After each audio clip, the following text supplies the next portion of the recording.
Assalamualaikum. Shalom, Om Swastiastu, Namo Buddhaya, salam kebajikan bagi kita semua. Yang terhormat, Kepala Program Studi Pendidikan Guru Sekolah Dasar, Ibu Siti Masfuah, SPD MPD.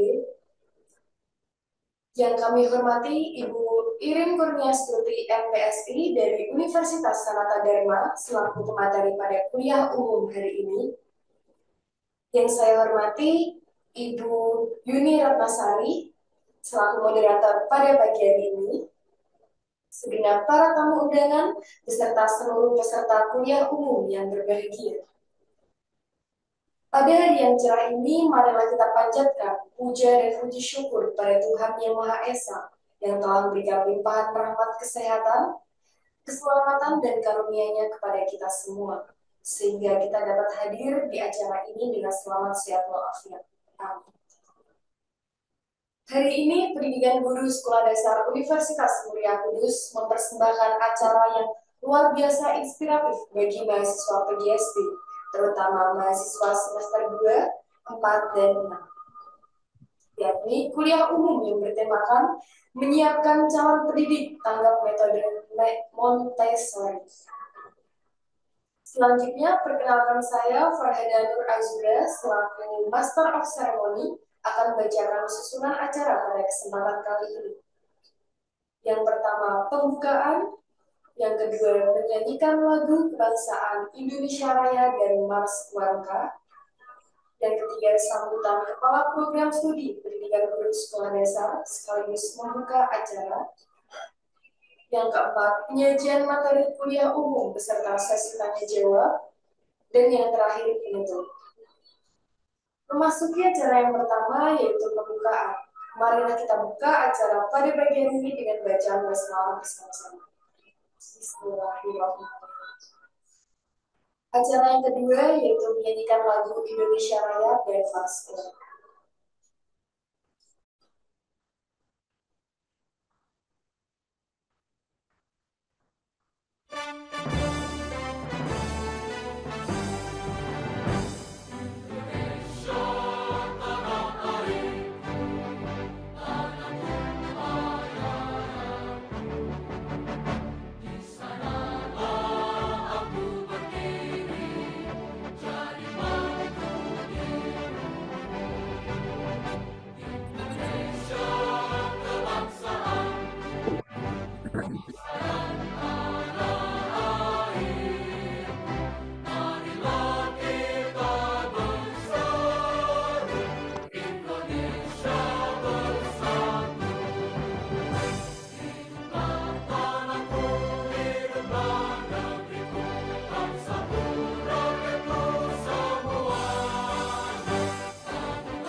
Terima kasih. Selanjutnya yaitu pembacaan visi misi PGSD Universitas Mulia Kudus. Visi keilmuan dan tujuan Prodi Pendidikan Guru Sekolah Dasar FKIP Universitas Mulia Kudus. Visi keilmuan mengembangkan ilmu pendidikan yang selaras dengan prinsip konstruktivisme berbasis kearifan lokal guna menghasilkan lulusan yang unggul. Tujuan program studi pendidikan guru sekolah dasar Universitas Mulia Kudus yaitu untuk meningkatkan kualitas program studi meliputi 1. Menghasilkan sarjana pendidikan guru sekolah dasar dengan keahlian akademis yang kreatif, inovatif, dan kritis, dan serta kolaboratif. Lalu yang kedua, menghasilkan karya akademik dalam bidang teknologi dan inovasi pembelajaran di tingkat sekolah dasar berbasis kearifan lokal. Yang ketiga, menghasilkan yang memiliki kemandirian, integritas, mempunyai motivasi belajar sepanjang hayat, dan mampu beradaptasi di masyarakat. Baik, memasuki acara sambutan. Sambutan pada kesempatan kali ini akan disampaikan oleh Kepala Program Studi Pendidikan Guru Sekolah Dasar. Buka acara kuliah umum dari ini. Ibu Siti Masruah, SPD MPD, kami persilakan. Baik, terima kasih atas waktunya. Assalamualaikum warahmatullahi wabarakatuh.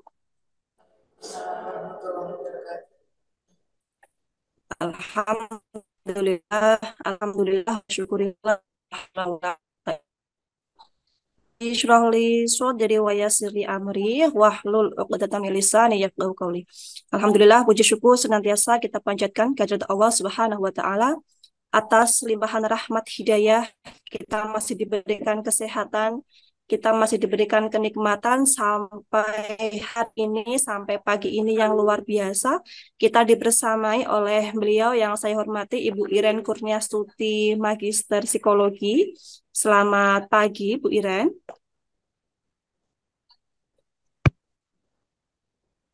Suara saya jelas? Nggih, jelas, Bu. Oh, baik.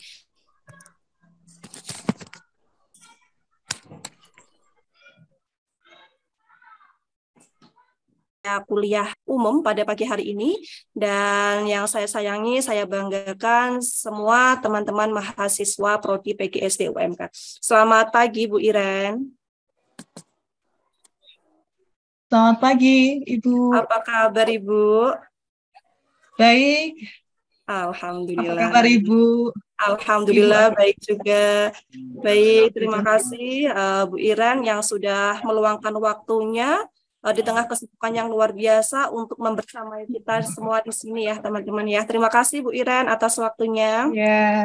Iya, kembali kasih. Baik, kedua kalinya sholawat serta salam tak lupa kita haturkan pada junjungan Sallallahu Alaihi Wasallam yang insya Allah kita nantikan syafaatnya. Amin.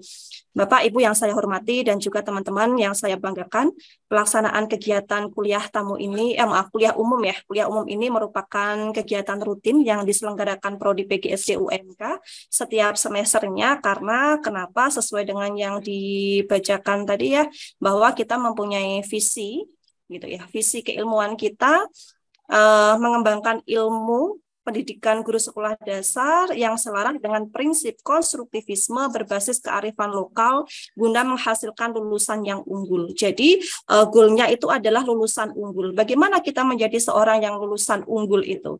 Menjadi mahasiswa yang unggul, kemudian menjadi nanti akhirnya insya Allah menjadi guru unggul gitu. Seperti apa? Banyak hal yang bisa dilakukan.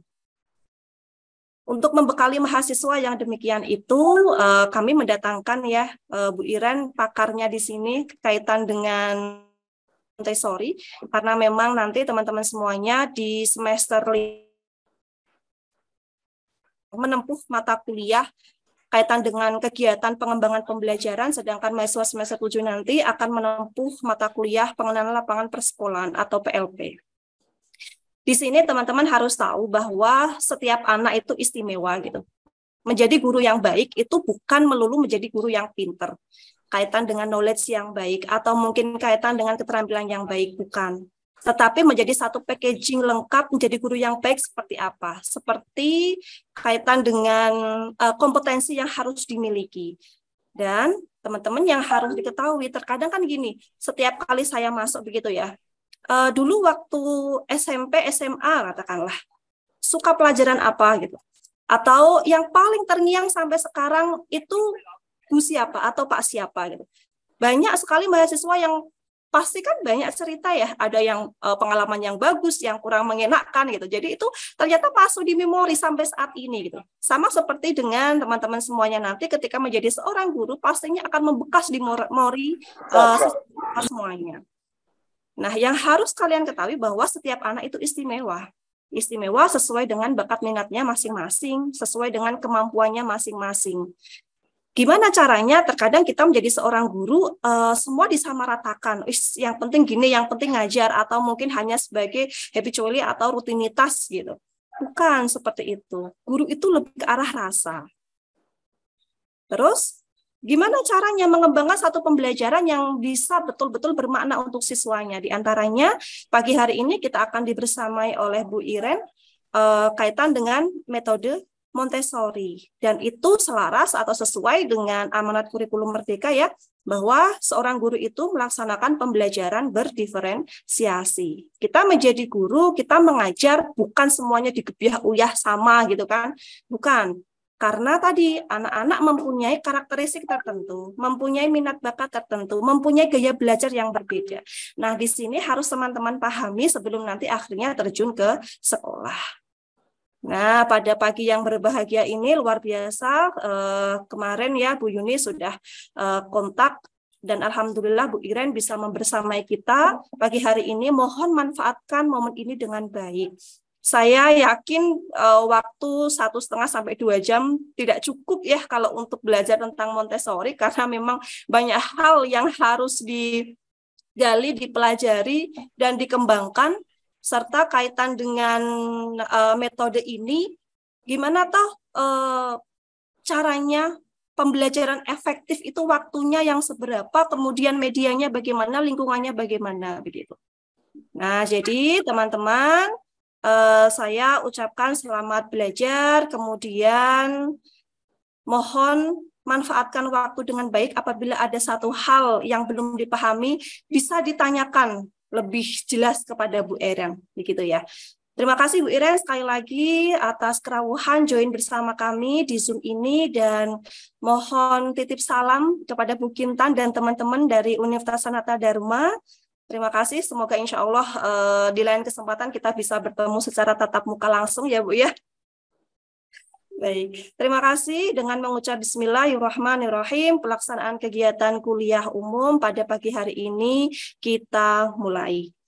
Sekali lagi, selamat belajar teman-teman semuanya, dan kepada segenap panitia atau PJ dari kuliah umum ini, saya mengucapkan banyak terima kasih. Mohon maaf jika ada salah kata maupun sikap. Wassalamualaikum warahmatullahi wabarakatuh. Terima kasih. Selanjutnya kita masuki acara inti, yaitu penyajian materi kuliah umum beserta sesi tanya jawab. Pada kesempatan kali ini, narasumber kita, Ibu Iren Kurniastuti MPSI dari Universitas Sanata Dharma, yang akan dipandu oleh moderator kita yaitu Ibu Yuni Ratnasari, SSI MPD. Kepada Ibu Yuni, kami persilahkan. Sebelum itu, saya selaku Master of Ceremony meminta maaf apabila ada tutur kata yang kurang berkenan di hati hadirin sekalian.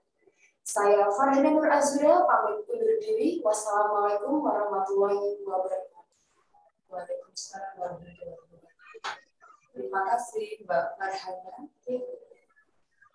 Baik, selamat pagi Ibu Iren. Bagaimana kabarnya hari ini Ibu?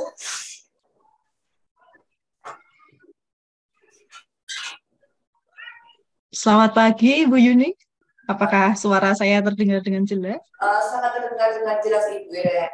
Baik, sebelum kita mulai sesi penyajian materi oleh narasumber kita Ibu Iren, Magister of Psikologi, maka saya akan memperkenalkan terlebih dahulu. Saat ini saya akan bertugas untuk moderator beliau, narasumber kita. Akan saya bacakan CV beliau. Nama Ibu Iren Kurniastuti, Magister Psikologi. Beliau S1 dari Psikologi Universitas Gadjah Mada, Yogyakarta. S2-nya adalah Magister Profesi Psikologi Pendidikan UGM juga ya Bu ya. Terkait dengan Montessori course yaitu tentang Sunshine Teacher Training. Betul ya Bu ya? Oke, Iya, betul Bu. beliau adalah dosen prodi PGSD Universitas Sanata Dharma mulai tahun 2013 sampai sekarang, dan juga menjabat sekretaris Lembaga Penjaminan Mutu dan Audit Internal Universitas Sanata Dharma mulai tahun 2017 sampai 2021. Dan saat ini beliau menjabat sebagai Kepala Pusat Studi Individu Berkebutuhan Khusus Universitas Sanata Dharma mulai tahun 2022 sampai sekarang. Oke, itu adalah CV Ibu Iren. Pengalaman yang sangat luar biasa, tentunya banyak sekali ilmu yang beliau sudah dapatkan mulai dari pendidikan atau dari pengalaman menjabat sesuai dengan pekerjaan beliau. Dan selanjutnya, teman-teman mahasiswa yang saya cintai, saya banggakan, hari ini kita akan belajar terkait dengan metode Montessori dari Ibu Iren. Sebelum itu, untuk tata caranya adalah yang pertama nanti Ibu Iren akan menyampaikan materinya kurang lebih selama 1 jam ke depan. Dan nanti akan dilanjutkan diskusi selama kurang lebih 1 jam. Nanti akan kita bagi menjadi 3 sesi. Masing-masing sesi nanti kita melihat dulu bagaimana antusiasme teman-teman dalam memahami terkait dengan metode Montessori. Seperti itu. Baik, selanjutnya waktu langsung saya serahkan kepada Ibu Iren. Saya persilakan Ibu. Baik, terima kasih pengantarnya Ibu Yuni. Selamat pagi teman-teman semuanya. Salam sejahtera, salam sehat, dan bahagia untuk kita semua. Tidak ada suara. Halo teman-teman semuanya, bisa mendengarkan Ibu Iren? Apakah suara saya terdengar dengan jelas ya? Sangat terdengar Ibu. Oh iya, nanti mohon maaf sebelumnya supaya kita bisa juga saling interaksi begitu. Nanti kalau misalnya saya menyapa, saya bertanya gitu, direspons ya. Ini juga supaya kita terasa Betul. ketemuannya begitu. Dan memang sengaja supaya kita tahu bahwa ini masih saling connect begitu. Dan jaringan internetnya juga oke, gitu ya. Mohon izinnya untuk kita bisa saling interaksi. Oke, saya ulang ya. Kalau misalnya tidak menjawab, boleh pakai reaction gitu ya. Selamat pagi, teman-teman. Pagi, Bu. Selamat pagi, Bu. Selamat pagi, Bu. Apa kabarnya? Alhamdulillah. Alhamdulillah baik. Alhamdulillah ya. Ini mohon maaf hari Sabtu, tapi masih kuliah gitu ya. Karena saya dan Bu Yuni kemarin mencari waktu sudah betul-betul bingung mau ditaruh di mana waktunya begitu. Jadi Meskipun weekend, tapi tetap semangat. Baik, saya mohon izin untuk berbagi layar, Bu Yuni. Ya, Boleh ya? silakan.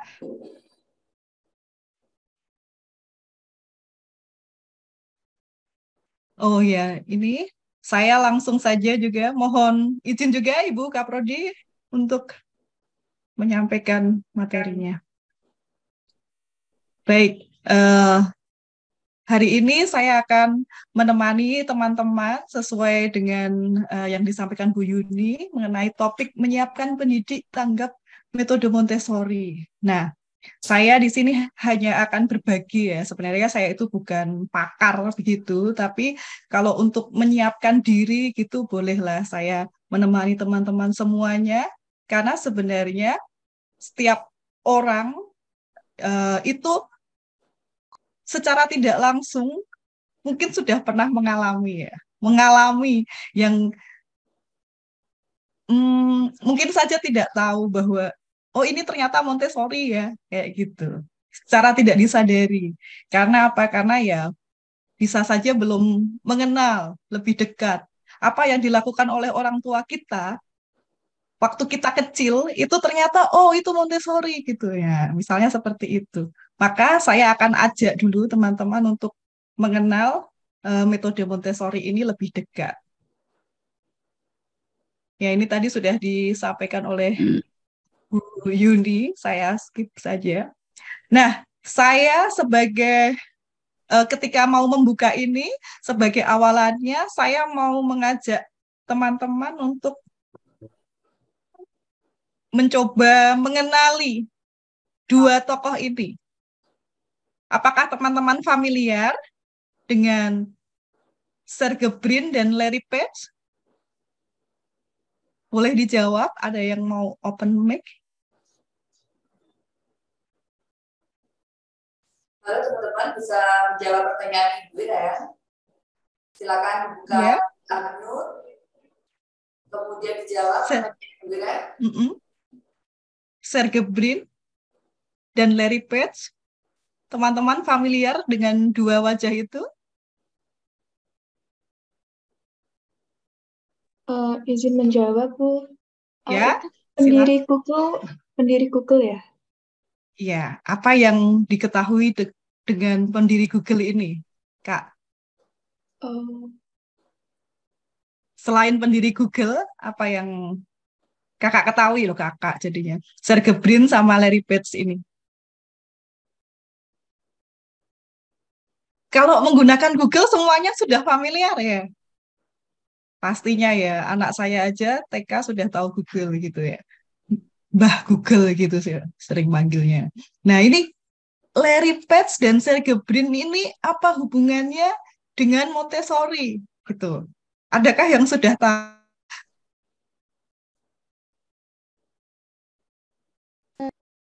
Selain penemu Google, udah tahu belum teman-teman? Belum tahu. Oke, nah saya seperti yang tadi saya sampaikan di awal-awal kita mengenal Montessori itu kita bisa mengenal dari mana saja. Salah satunya kita bisa mengenal dari tokoh-tokoh, dari sejarah kayak gitu. Karena kita akan jauh lebih bisa memahami kalau kita tahu macam-macam hal gitu ya. Nah, Sergey Brin sama Larry Page ini memang pendiri Google. Nah, ini yang menarik, teman-teman. Yang menariknya, yang kita tidak sadari, mesin pencari yang selama ini sering kita pakai, sadari atau tidak gitu ya, kita tiap hari itu membutuhkan Google. Siapa yang belum pernah menggunakan Google ya, meskipun sekarang ada banyak sekali ya, termasuk ChatGPT dan lain-lain kayak gitu. Tapi Google itu juga masih populer. Nah, pada suatu wawancara si Larry Page dan Sergey Brin itu memberikan kredit yang sangat luar biasa karena apa? Karena beliau ini uh, kan sukses gitu ya. Kalau kita mengatakan, kok hebat banget orang bisa menemukan Google, mesin pencari ini. Karena apa? Bisa saja kita itu berpikiran bahwa, oh mungkin karena orang tuanya yang profesor misalnya, atau siapa orang hebat di balik mereka itu, kayak gitu. Nah, tetapi kok mereka itu enggak mengatakan demikian. Nah, mari kita lihat, saya coba tunjukin ya videonya yang seperti apa, begitu. Singkat saja. Nah,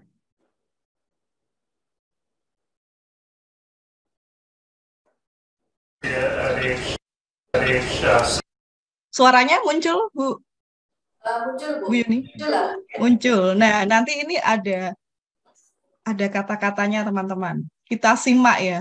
Jadi, saya ajak teman-teman semuanya di sini untuk pelan-pelan mencerna ya. Karena kita itu bisa mendapatkan informasi, mendapatkan ilmu-ilmu itu dari hal-hal seperti ini, supaya kita tahu. The country at age 6, and I immediately went to a Montessori school, actually, which is remarkable because my family was penniless and sent me to a private school at that time. It was a significant financial burden. But the public schools then, as in many parts of the country they do now, have a bad reputation. I do think I benefited from the Montessori education, which in some ways gives the students a lot more freedoms to do things at their own pace, to discover. And interestingly, my partner Larry Page, he also went to Montessori for preschool or kindergarten. So it's something we share in common. And I do think that some of the credit for the willingness to go on your own, take risk, you can tie that back a little bit to that Montessori education. I remember this Montessori school we had an Apple II at, and when I was 9 years old, my parents gave me a Commodore 64, which was pretty fun. I do think that at the time, the ability to program your computer and whatnot was much more accessible than it is today. Because it wasn't, it might not have been very powerful or sophisticated, but these computers came with built-in basic interpreters, for example, and you could right away start writing little programs. And I think today there are significantly larger barriers just because of the complexity that's been introduced into computing. So I don't think kids starting out with computers today get as welcome an entry to programming development as I did. Very interesting.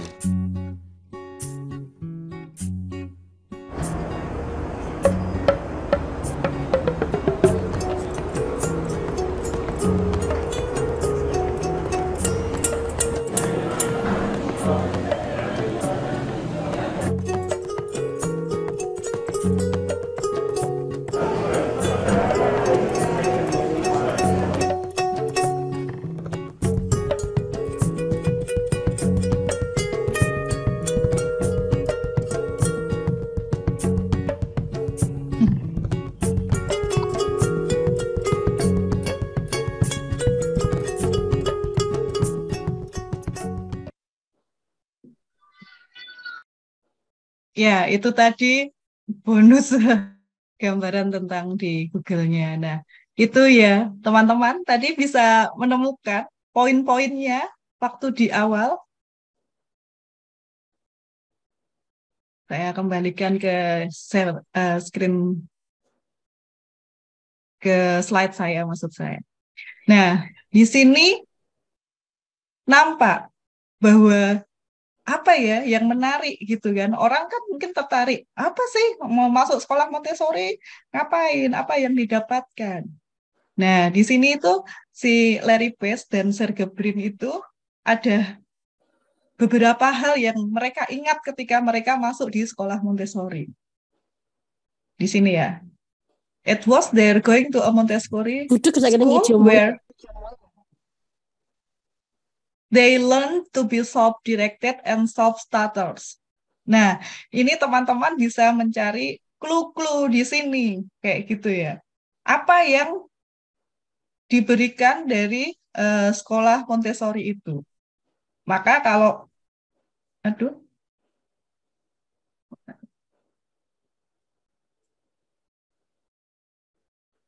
maaf. Nah, maka kalau teman-teman mencoba mencari apa yang bisa saya siapkan, ya berarti menyiapkan diri untuk bagaimana kalau ketika saya jadi pendidiknya, saya menjadi pengajar yang ada di sekolah, yaitu membantu anak-anak untuk menjadi self-directed itu. Nah, mungkin ini cocok sekali ya kalau kita mengatakan sekarang ini ada kurikulum merdeka kayak gitu. Nah, ini akan cocok sekali gitu. Karena membuat mereka itu belajar, bebas belajar sesuai dengan keinginan mereka, interestnya mereka dari mana.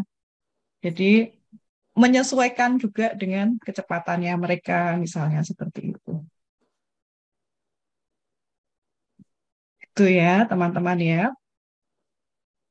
Nah, kita pun juga perlu melihat, mengenal Montessori lebih dekat. Siapa sih Maria Montessori yang sering kita dengar namanya itu ya? Ternyata beliau ini eh, hidup dari tahun 1870 sampai 1952. Dan sekarang ini tahun 2023. Artinya berarti kan sudah lebih ya dari semenjak ini ya mungkin lebih efektif ya. Ini 100 tahun ya, mungkin belum ada 150 tahun. 52 ditambah. Ya kalau dia sudah mulai berkarya dari umur 1900-an gitu ya. Ini salah. Tapi masih efektif sampai sekarang. Nah, pertanyaannya itu adalah apa yang membuat metode itu masih tetap efektif sampai sekarang ini di tengah gempuran macam-macam ya. Sekarang ini banyak AI, AI ya, artificial intelligence, ChatGPT dan sebagainya itu. Nanti kalau mau mengkaji lebih lanjut sih, hmm, gimana menyikapi ini? Kalau kita sebagai guru ya, kita sekarang ini Pak dapat tantangan besar dengan adanya AI itu.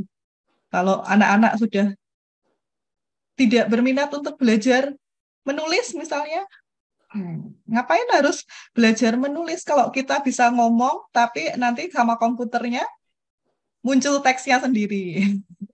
Kan nggak perlu nulis, itu tinggal ngomong sudah ada, sudah tertulis gitu.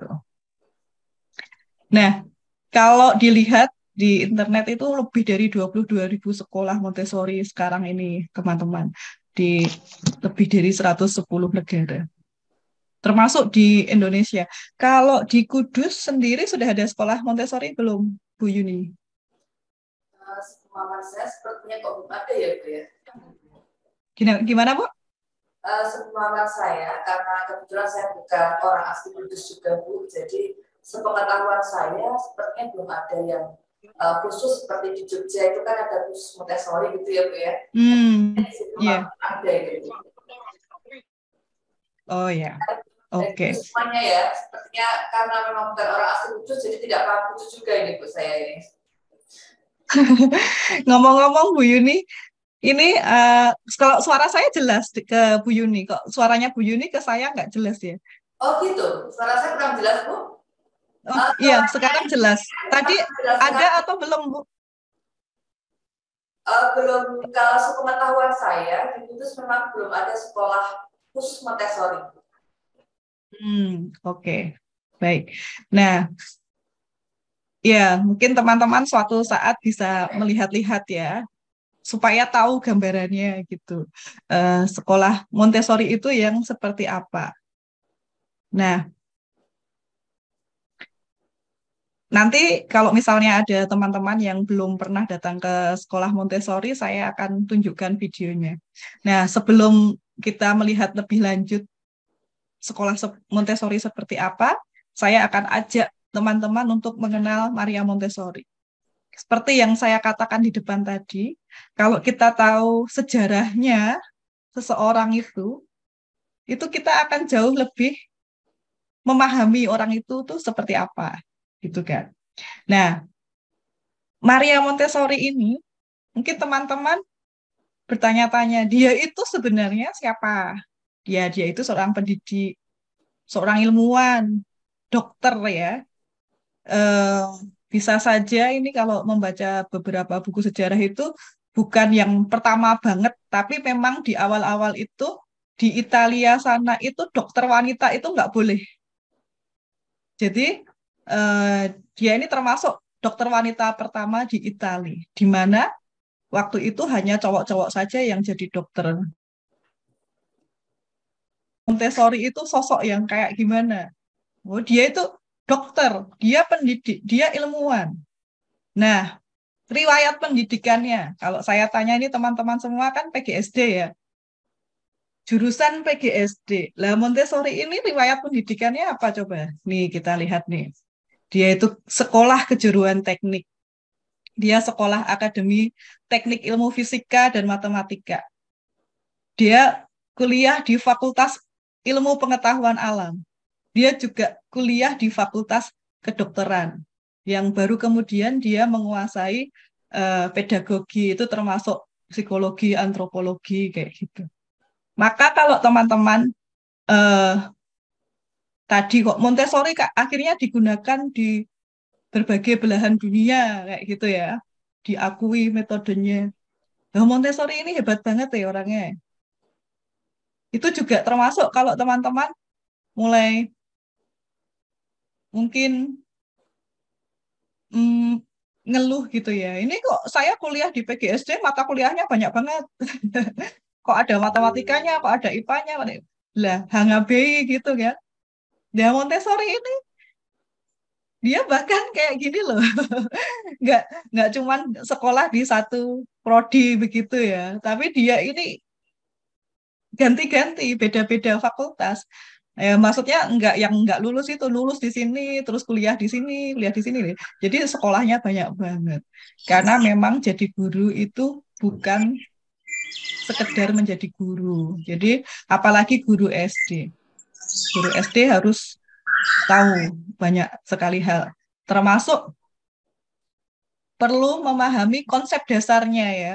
Jadi ini eh, kalau misalnya mengajarkan matematika, bukan sekedar bisa, tetapi tahu dasarnya ya. Ini memang bukan yang rumit banget, yang sampai kalkulus gimana gitu, tapi harus tahu dasarnya itu apa.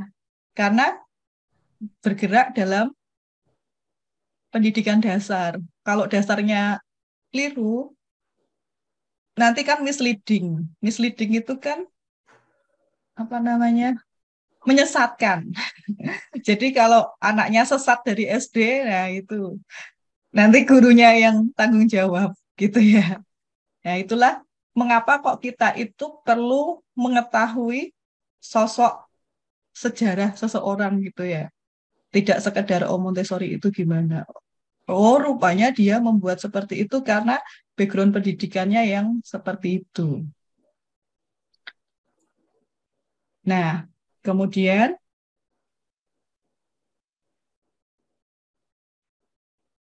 sebentar ya, ini salah urutan gambar. Tapi saya mau memfokuskan teman-teman pada gambar anak-anak. Oke, saya tanya ke teman-teman dulu ya. Teman-teman, coba lihat anak yang ada di dalam penjara. Yang, mohon maaf pokoknya nih. Yang ini dulu ya, biar saya nggak usah edit. Yang ada di dalam penjara. Teman-teman, kalau di penjara begitu rasanya gimana? Tolong dijawab teman-teman. Bisa secara langsung, bisa lewat chat, kolom chat. Bosan, Bu. Bosan. Ya, gimana? Bosan.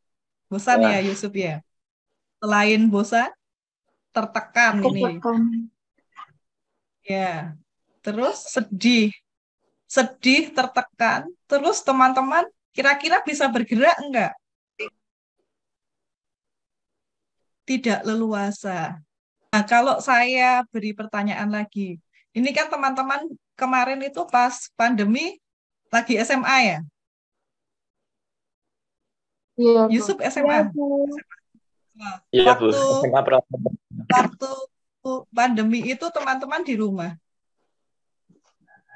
Untung masih ada akses internet. Tapi kalau seandainya tidak ada akses internet dan diam di rumah, apa yang terjadi, teman-teman?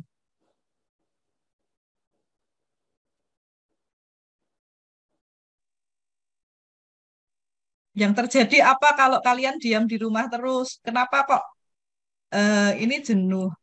Kenapa Burn kok out. burn out? Kenapa kok di apa namanya Universitas Muria Kudus ini tidak melanggengkan seperti sekarang ini aja, kuliah daring terus atau dari rumah terus pokoknya? Atau masih daring sampai sekarang? Sudah tatap Sudah muka oke. belum, Bu? Pasti Sudah oke. campur, Bu. Jadi ada yang daring, beberapa persen, tapi juga ada tetap muka. Iya. Kalau misalnya ada di rumah terus, itu terus gimana gitu ya? Tidak ada pergerakan. Nah, sekarang saya tambahkan pertanyaannya. Itu kan teman-teman kan udah dewasa, udah besar gitu ya. Bagaimana kalau yang ada di dalam penjara itu adalah anak-anak SD? Teman-teman bisa membayangkan anak SD yang ada di dalam sebuah penjara rumah gitu ya.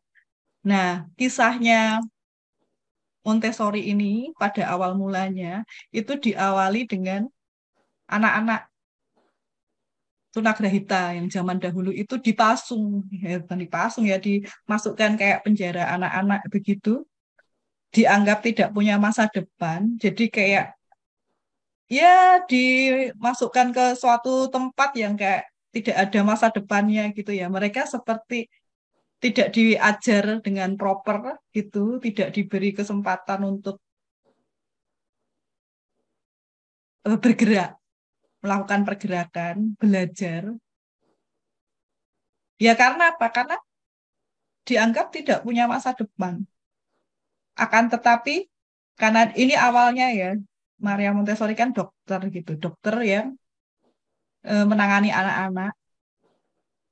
Ini dianggap keterbelakangan mental gitu anaknya. Ya sudah secara mental kurang, apa kesehatannya juga tidak bagus. Nah, waktu itu Montessori tergerak hatinya untuk mengajar anak-anak tersebut dengan berbagai cara. Makanya beliau mencoba membaca dari banyak tokoh-tokoh sebelumnya juga. Jadi Maria Montessori ini rajin baca buku ya. Maksudnya tidak dia sendiri. Ada Segui, Pestalozzi, ada macam-macam gitu. Terus membuat aneka macam media yang dia gunakan untuk mengajar anak tersebut. Dan ternyata beliau ini membuat suatu keajaiban dulu ya.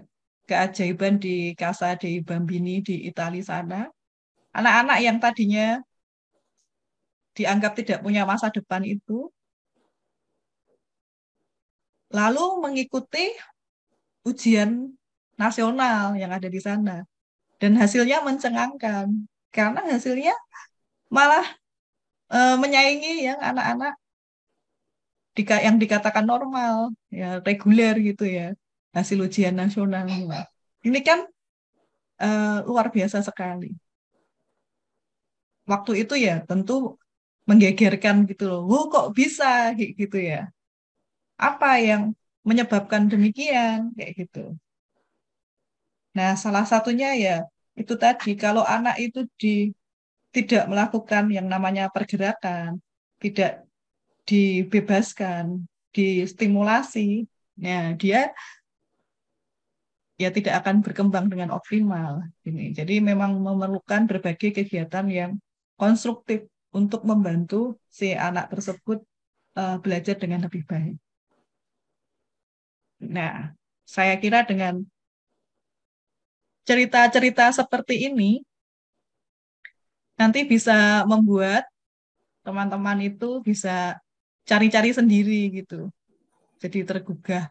Oh, terus aku harus gimana ya? Misalnya nyari-nyari kenapa kok bisa begitu? Apa iya? Nah, sekarang saya coba untuk menunjukkan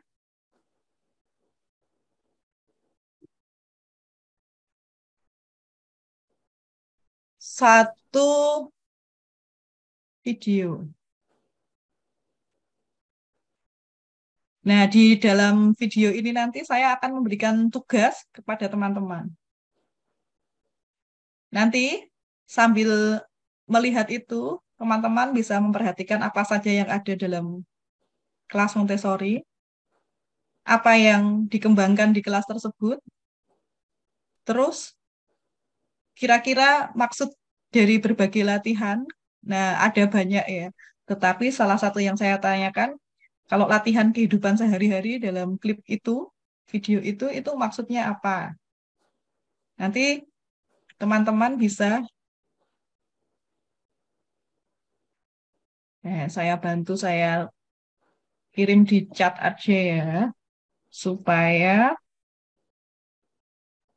teman-teman bisa tetap membacanya. Loh, kok jadi kayak gini ya? Ulang-ulang.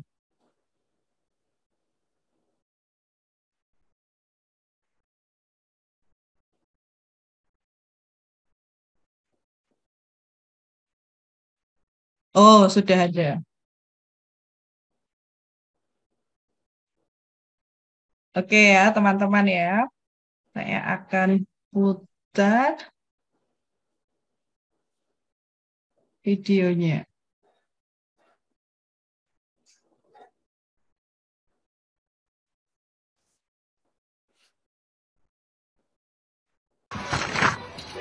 Suaranya oke, Bu Yuni ya? Bu Yuni? Oke, Bu. Sangat jelas. Ya. Learning is inherently enjoyable to a child. They love to learn. They're naturally curious. The key is looking for what grabs their interest, just letting their curiosity take them where they want. It's running with the enthusiasm. They've got to love it. They've got to enjoy it. By observing my own children, I'm learning at the same time as well. I think one of the most important things for me is that I give the child a love of learning. Yeah, teaching really isn't the word anymore.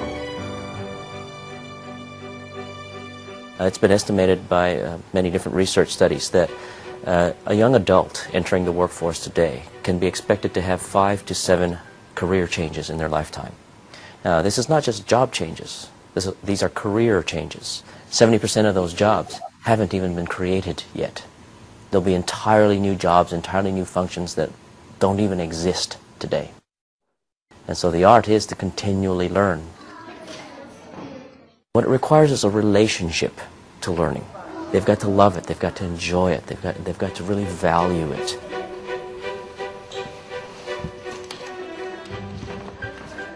A child is naturally curious. Their motivation is simply to understand the world around them. The Montessori school aims not to fill the child with facts, but to cultivate their natural desire to learn. Children to the age of 6 have a unique aptitude for learning, an absorbent mind.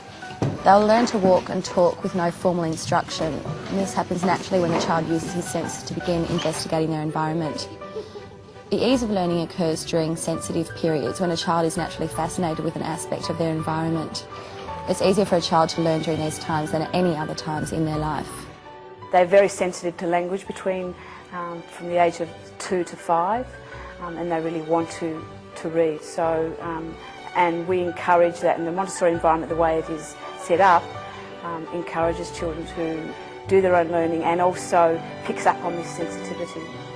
These ideas were developed by Maria Montessori. Italy's first female doctor.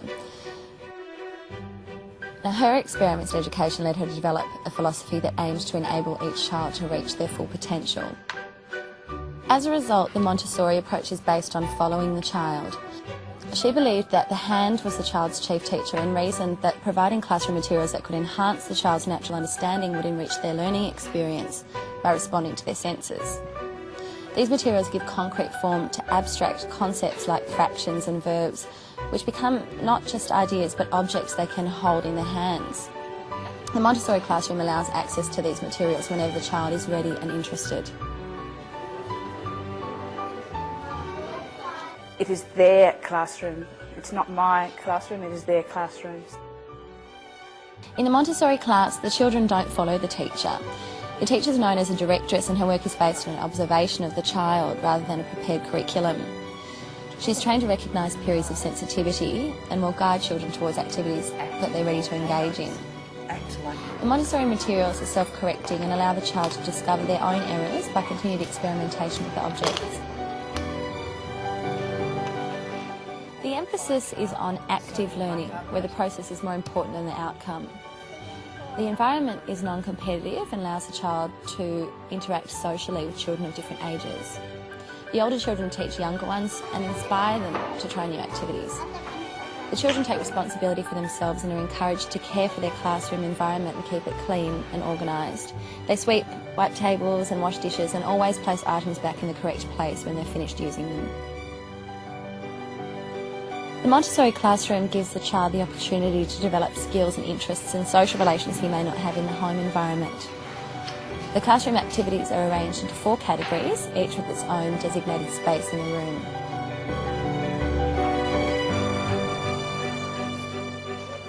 The activities in the area of practical life enable them to practice independence and concentration. These exercises develop life skills through reality-based activities. The practical life shelves allow children to become engrossed in and then complete the activities that they're naturally attracted to. These activities establish the Montessori procedure for choosing work and returning materials to the proper place. Artistic expression through drawing and painting is also a part of this area.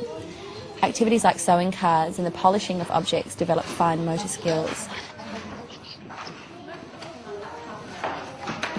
Food preparation is an important part of practical life curriculum, which develops the exactness in the use of materials and working in definite sequence. These activities develop muscle control and coordination through organisation. Sweeping requires cooperation and develops respect for the environment and can also be encouraged at home. Washing is not only a practical life skill, but also one environment and social responsibility. This child folds the cloth and puts it on the correct shelf, ready for the next child to use. Outside time is an important part of the day where children are free to climb and run and throw. Here they develop large motor coordination and practical social skills. Care of the outside environment is as important as the inside. Children look after the garden plants and have a planted vegetable garden, which they weed and water.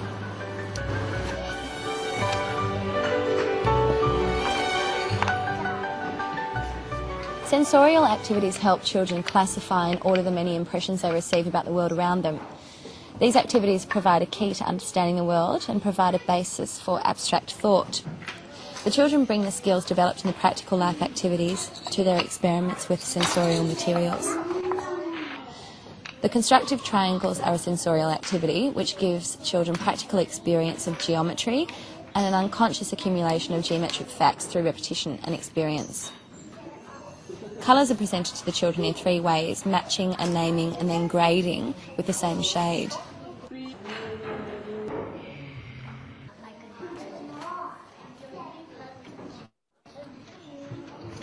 The pink towel is a sensorial activity to refine the concept of size and also introduces descriptive terms such as large, larger and largest.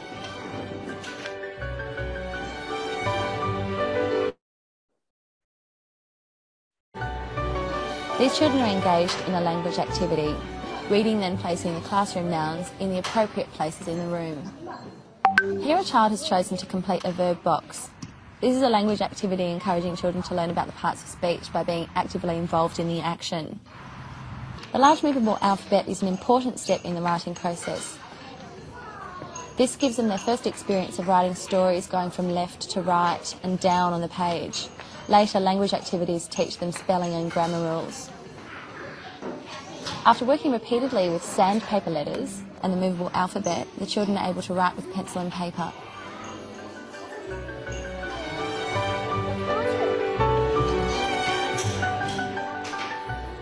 Children are exposed to geography from an early age.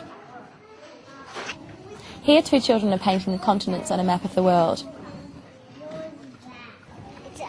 The natural world is a very important aspect of the Montessori classroom, encouraging a caring attitude towards animals, plants and the environment.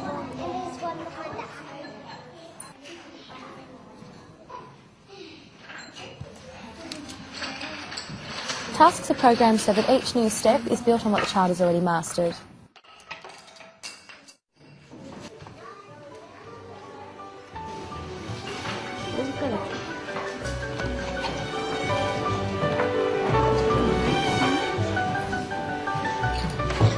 If a child has access to mathematical equipment at an early age, they can easily assimilate the many facts and skills of mathematics.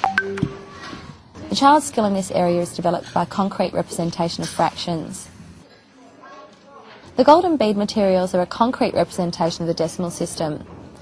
They're used to teach place value, and it is an introduction to the process of addition, subtraction, multiplication and division. Segwin Board A is a piece of equipment to help the child learn the names of the teen numbers with a concrete representation of the quantity.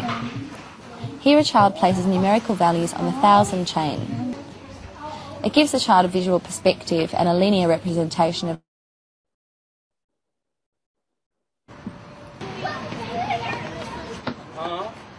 It's important for a parent to recognize that they too are an educator, that they are in essence a co-educator along with the teachers of the school.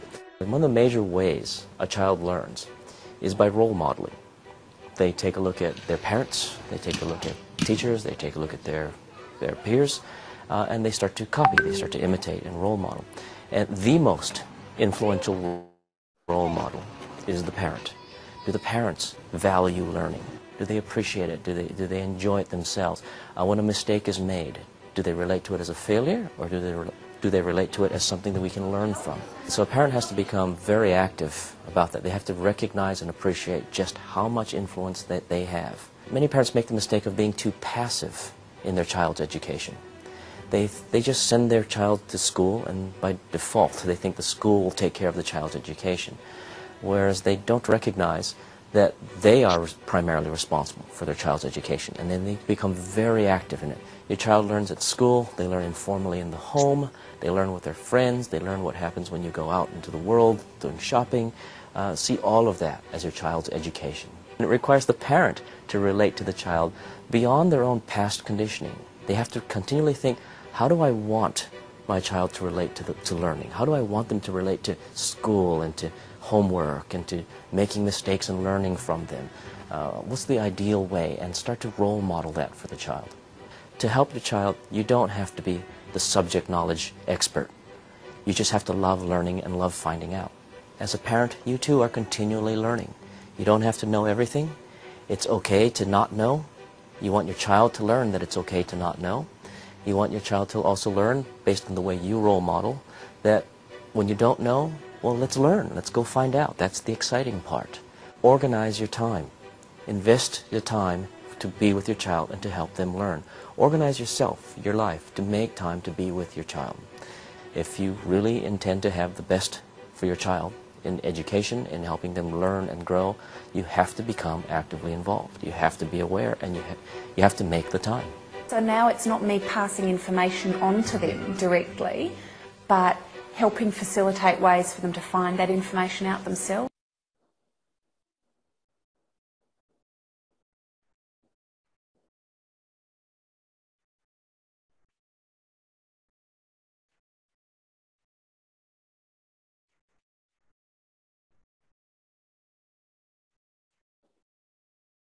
Ya, teman-teman, kalau melihat video tadi sebenarnya sudah semuanya sih ada di situ. Jadi tidak perlu dijelaskan lebih lanjut, sebenarnya sudah sangat jelas gitu. Tapi mari kita diskusikan ya.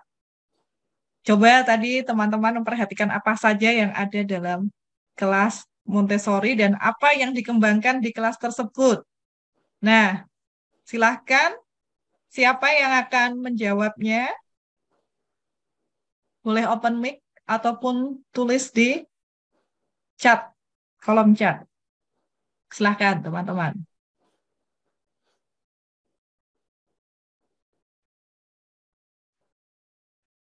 Teman-teman masih ada di sini bersama dengan saya dan Bu Yuni? Masih, Bu. Ya, gimana teman-teman? Menarik nggak tadi? Sesuai dengan bayangan teman-teman tentang sekolah Montessori atau enggak? Menarik, Bu. Sesuai juga. Menarik, sesuai. Nah, apa yang dikembangkan di kelas Montessori tersebut? Dan hal-hal apa yang ada di sana? Saya boleh mencoba menjawab, tapi kalau Oke, salah mohon maaf. nggak apa-apa. Yang saya amati sih, yang ada di dalam kelas itu kayak anak itu diajari tentang bagaimana cara mereka berbaur langsung dalam kehidupan sehari-hari. Tentunya masih ada batasan umurnya, Bu. Semuanya anak-anak masih berusia 2-6 tahun, nanti dikasih materi atau keterampilan apa, nggak seperti anak yang berada di usia yang berada di atasnya begitu, Bu. Nah, untuk yang dikembangkan itu kalau saya mengamati, kalau untuk Montessori ini anak-anak itu lebih diasah pada pengalaman. Nah, pengalaman itu merujuk nanti akan berkembang, akan mengasah skill mereka, konsentrasi mereka, bagaimana mereka cara melakukan kebiasaan dalam kehidupan sehari-hari, ya kayak gitu, Bu. Terima kasih. Baik, terima kasih Yusuf. Jadi ini tentang apa ya? Anak-anak ada usia-usianya begitu ya, terus diajari tentang berbagai hal yang ada dalam kehidupan sehari-hari. Baik, terima kasih Yusuf. Baik, untuk teman-teman yang lainnya, itu kan baru satu jawaban dari Yusuf. Yang lainnya, teman-teman?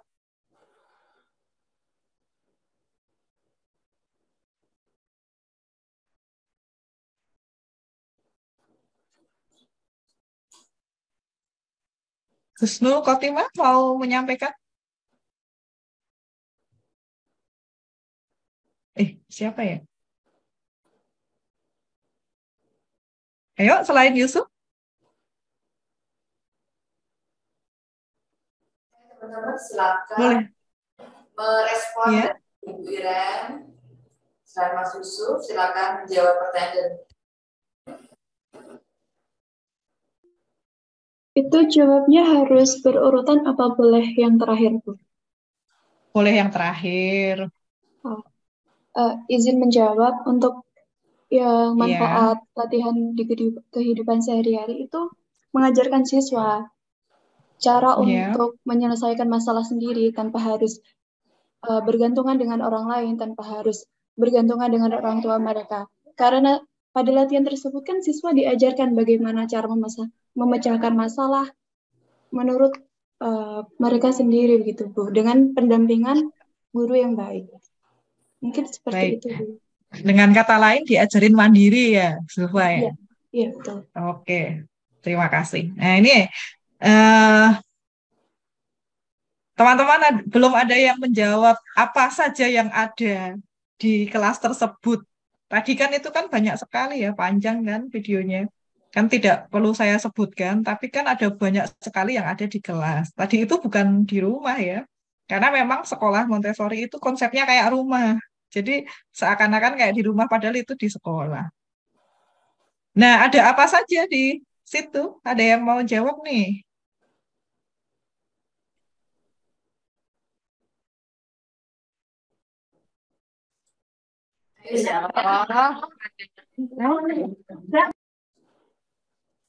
Biar saya tahu kalau tadi itu dilihat gitu loh.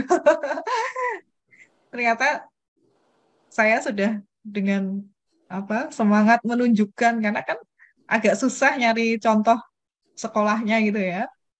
Jadi gambarannya akan lebih mudah dilihat dari videonya. Ada media apa saja teman-teman yang teman-teman ketahui misalnya? Izin menjawab, Bu. Itu kan Yusuf, Yusuf lagi ya nggak apa-apa lah.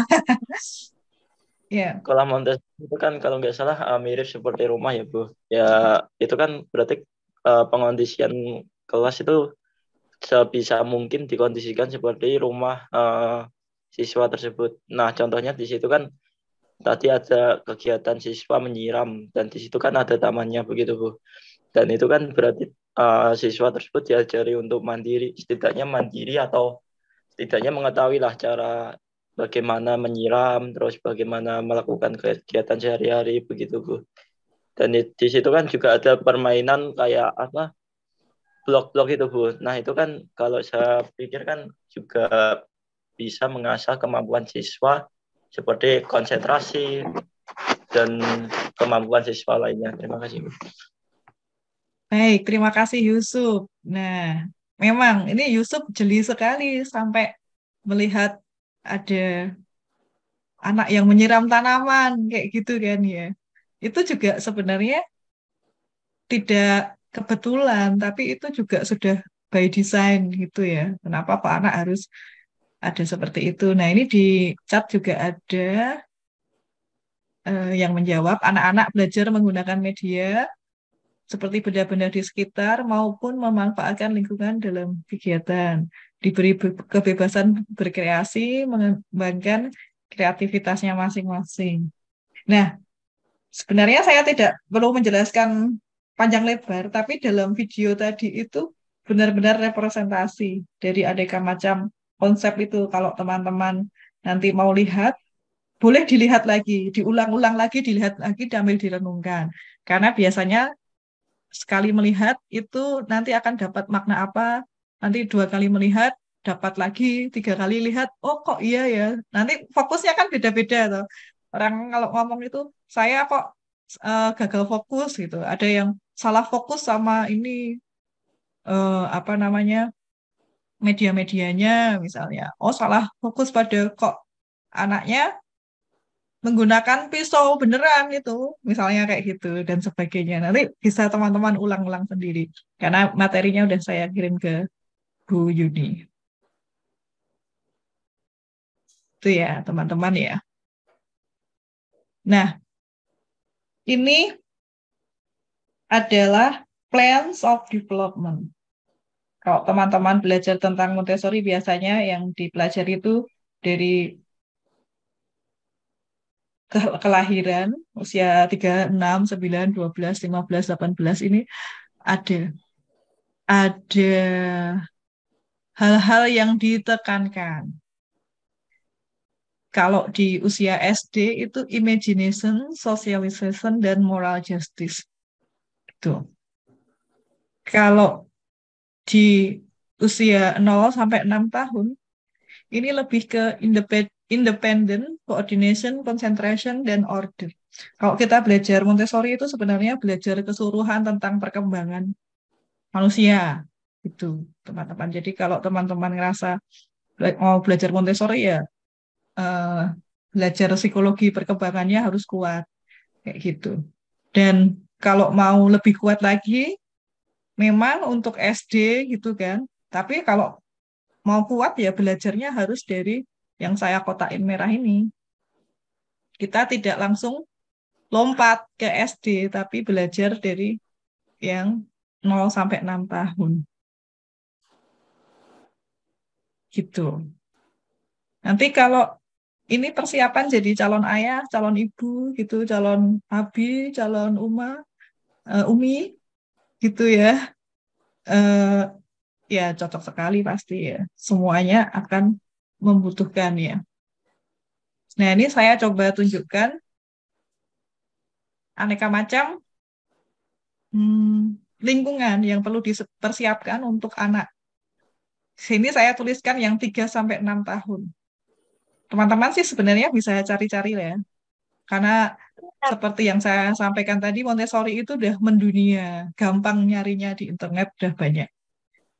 Nah, resource dan berbagai aktivitas di sekolah itu Yang 3 sampai 6 tahun tuh didesain ini mengembangkan koordinasi dari gerakan, mengembangkan kemandirian, mengembangkan bagaimana anak itu membuat sebuah keputusan, konsentrasi, menggunakan aneka macam inderanya, eksplorasi, membangun kemampuan sosial, komunikasi, dan yang penting itu juga mengembangkan fondasi belajar dengan menyenangkan. Lalu juga mengembangkan konsep awal yang berkaitan dengan bahasa dan juga konsep matematika. Penjelasannya ada di mana di video tadi, kalau teman-teman lihat lagi akan menemukannya. Tanpa panjang lebar saya jelaskan.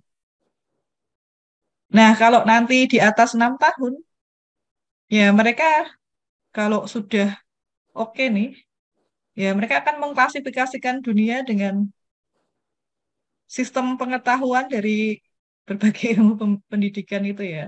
Terus nanti kita bantu juga memahami waktu, perubahan, membangun rasa keteraturan moral, dan belajar berpikir secara abstrak. Menarik di sini yang berkaitan dengan moral itu, karena kadang-kadang kita sebagai orang tua, sebagai pendidik, wah ya udah wajar, masih kecil, nggak apa-apa, kayak gitu. Padahal kalau ini ya udah di atas 6 tahun itu kita sudah tidak boleh mengatakan wajar-wajar gitu. Kalau ada hal yang tidak sesuai dengan moralitas, ya kita harus berani mengatakan bahwa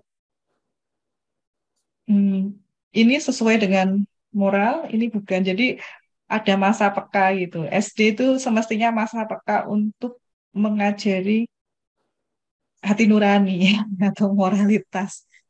Maka kalau teman-teman belakangan ini sering mendengar berita-berita yang mungkin mencengangkan gitu ya, kok ada kriminalitas dan sebagainya. Nah, untuk pencegahan itu saya kira teman-teman yang bergerak dalam pendidikan SD ini dipanggil untuk jauh lebih menekankan. Saat SD itu saat TK sudah mulai diajari ya, grace and courtesy itu, ramah-tamah, sopan santun. Nah, yang moralitas itu perlu ditekankan juga. Di sini kita diingatkan oleh Montessori untuk mengajarkan tentang moralitas ini. Montessori sendiri kan pernah menjadi nominator Nobel Perdamaian kan ya, kalau teman-teman ngecek sejarahnya.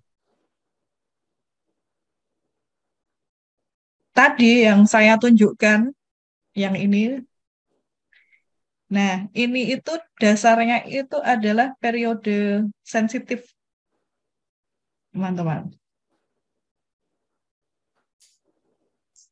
Apa itu periode sensitif? Di masing-masing tahapan tadi itu kan periode sensitifnya beda-beda. Anak usia bawah 6 tahun lagi sensitif, apa ya? Anak usia SD lebih sensitif. Sensitif itu yang itu sensitif itu kayak masa peka gitu. Masa di mana anak itu bisa belajar sesuatu dengan gampang, dengan mudah.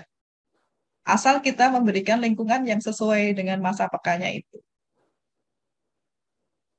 Nah, kalau masa pekanya udah lewat, apa kita masih tetap bisa ngajarin anak itu?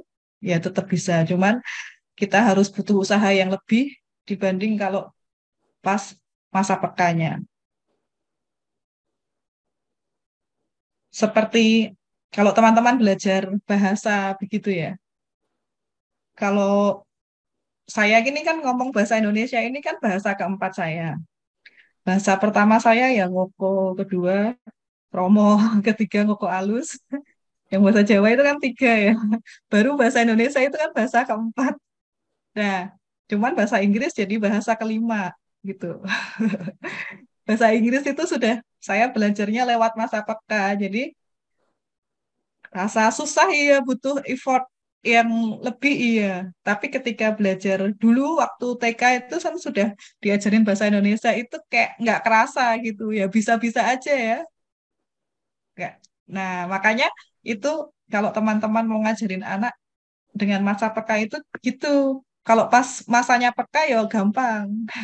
Maka kalau kita jadi guru cari mudah ya ajarin anak pas masa pekanya. Ini saya beri contoh-contoh yang calon ayah, calon ibu. Ini saya ajarin dari birth to 6 years. Ini saya berikan contoh masa peka anak-anak. Kalau bayi itu kan dari lahir sampai setahun itu ya masa pekanya ya gerakan-gerakan. Kalau bahasa untuk anak ya 0 sampai 6 tahun. Kayak gitu.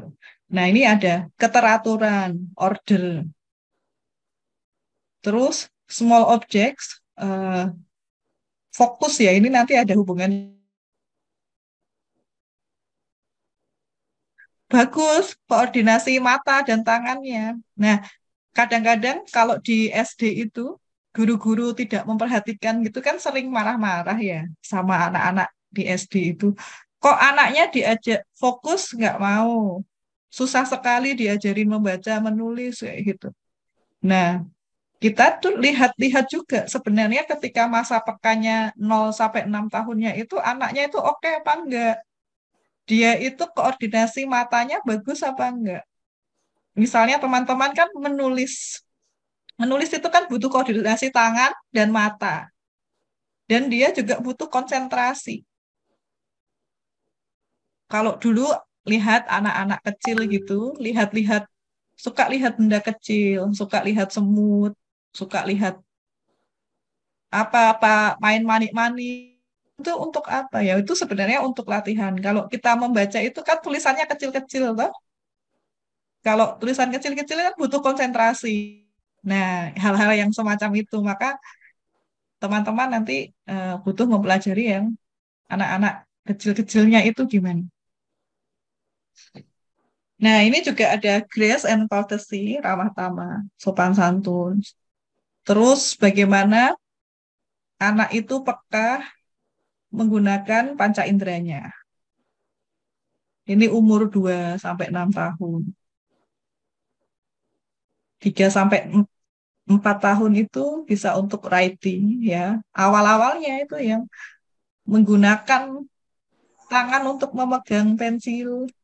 Susukan kenapa ya? Kenapa?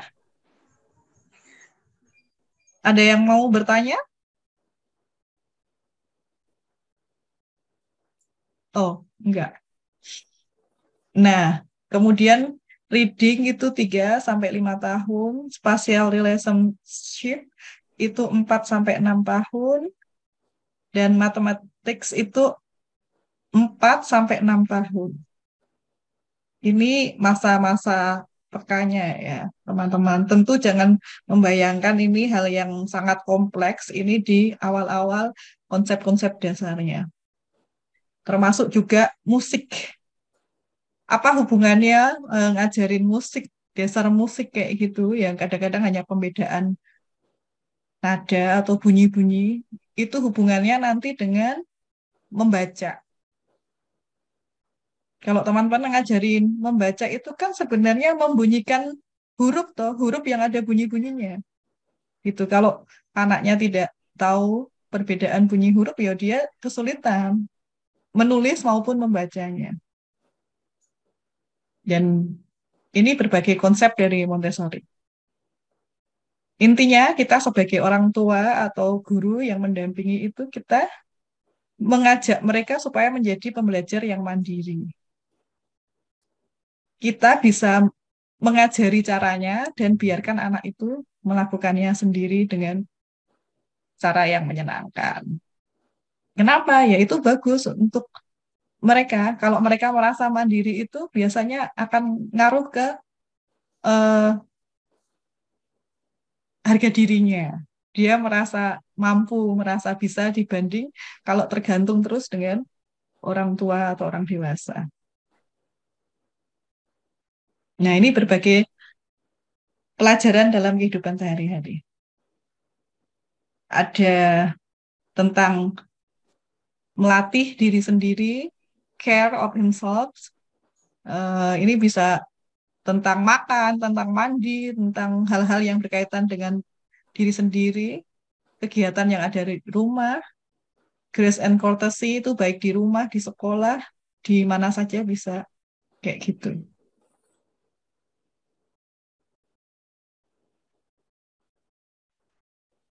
Nah, ini ya teman-teman ya. Ini tadi semua sudah ada di video tadi.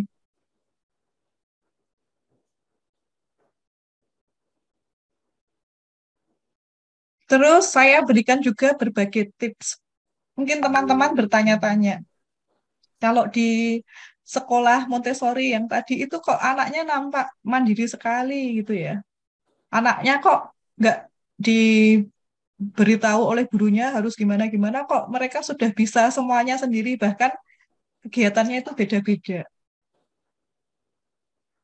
Mungkin saja teman-teman kalau dalam bahasa Jawa maido gitu ya, atau tidak percaya. Kalau bahasa lainnya skeptis gitu. Dulu saya juga skeptis, tapi setelah saya berkunjung di berbagai sekolah Montessori baik di Indonesia maupun di luar negeri, saya percaya bahwa itu benar-benar terjadi kayak gitu. Cuman masalahnya itu eh, apa yang ada di baliknya, bagaimana cara guru mengajarkannya. Nah, ternyata itu juga ada aneka macam teknik. Mereka manajemen kelasnya bagus. Selain mengajarin ke anak-anak ya, ada lingkungan yang dipersiapkan. Misalnya ini, alat-alatnya udah disesuaikan dengan ukuran siswa. Terus menggunakan benda yang nyata. Terus kalau ngajarin ke anaknya, step by step. Terus ada juga anak kan udah diajarin sense of order. Jadi kalau teman-teman perhatikan di sekolahnya tadi itu semua benda-benda yang ada di kelas itu sudah disusun dengan keteraturan tertentu. Sudah ada klasifikasinya dan alat-alatnya itu ada dalam wadah-wadah tertentu juga. Gitu. Ya, seperti yang ada di slide ini, menarik sekali ya, semuanya ada eh, apa namanya wadah-wadah tersendiri secara khususnya juga. Oke. Sementara itu dulu, mungkin teman-teman sudah nggak sabar mau bertanya begitu. Saya kembalikan dulu waktunya, Bu. Oke, baik. Terima kasih, Bu Ira. Menarik sekali teman-temannya. Silakan saya berikan waktu buat teman-teman. Mungkin saya batasi 3 pertanyaan dulu, biar nanti ditanggapi langsung oleh Ibu Iren ya. Penanya pertama, kedua, ketiga mungkin bisa raise hand.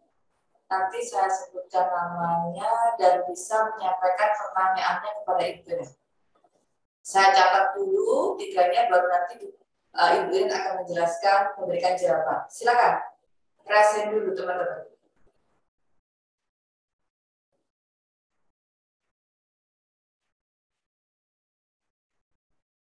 Sudah adakah yang raise hand?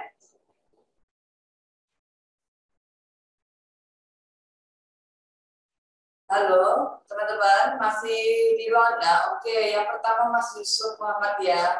Ini aktif sekali ya Mas Yusuf ya. Oke. Ini ada Yusuf yang raise hand. Oke, ada Mas Yusuf. Silakan Mas Yusuf bisa menyampaikan pertanyaannya. Baik, Assalamualaikum warahmatullahi wabarakatuh. Waalaikumsalam. Selamat pagi. Mohon maaf sebelumnya Bu izin bertanya. Sebenarnya kalau diamati kan pendidikan di Indonesia ini secara tidak langsung kan menurut saya sudah menerapkan kayak apa namanya metode Montessori ini walaupun sedikit atau belum optimal. Nah, itu contohnya kan seperti TK kita sudah mulai diajari tentang kayak menyiram tanaman tadi dan berbagai skill lainnya. Nah, bagaimana cara mengoptimalkan potensi tersebut dalam pendidikan Indonesia yang saat ini? Terima kasih, Bu. Baik, terima kasih pertanyaannya Yusuf. Langsung saya tanggapi gitu, Bu Yuni. Oke, boleh Bu, silakan. Sambil kita menunggu pertanyaan berikutnya ya. Iya. Oke. Memang kalau kita tidak mengenal Montessori begitu, seperti sesuatu yang baru banget gitu ya. Padahal kan di sejarah tadi sudah saya katakan itu tuh sudah lebih dari 100 tahun gitu ya. Bahkan secara tidak sadar kita pun sudah diajarkan oleh orang tua kita dulu itu mengikuti itu metodenya. Tetapi memang belum optimal semuanya. Nah, bagaimana caranya? Caranya sih sebenarnya kalau kita sudah memahami filosofinya Montessori gitu, dasar-dasarnya apa yang harus dikembangkan, tinggal pegang aja. Oh, anak itu harus diajarin independen, kemandirian. Entah caranya gimana, ya terserah ya. Nanti kemandirian dalam hal apa. Oh, misalnya koordinasi gitu ya. Koordinasi sebagai basic untuk belajar itu koordinasi mata, tangan, koordinasi motorik, kayak gitu. Bagaimana caranya? Yaitu diajarkan. Yang penting guru-guru itu paham. Apa sih pentingnya kita itu mengajak anak untuk menanam tanaman? Sekolah-sekolah itu sebaiknya punya kebun sekolah misalnya. Gunanya untuk apa? Kalau kita tidak pernah ingin tahu apa yang ada di baliknya, ya kita tidak akan tahu ya. Nanti ujung-ujungnya itu, oh ayo penghijauan sekolah. Anak-anak disuruh membawa satu pot, sekolahnya langsung jadi hijau gitu kan. Sekolahnya kan otomatis hijau. Tapi sebenarnya bukan itu. Yang dimaksud dari Montessori itu dia ajarkan gimana kalau kita punya kebun sekolah itu anak-anak diajari rasa. Jadi yang disentuh itu hatinya. Kenapa bisa begitu? Seperti ilmunya petani itu kan. Kalau petani itu kan menanam padi atau tanaman apapun yang dia tanam gitu, dia akan menanam dengan penuh ketekunan, dengan penuh tanggung jawab. Dia menganggap bahwa itu adalah salah satu dari makhluk hidup.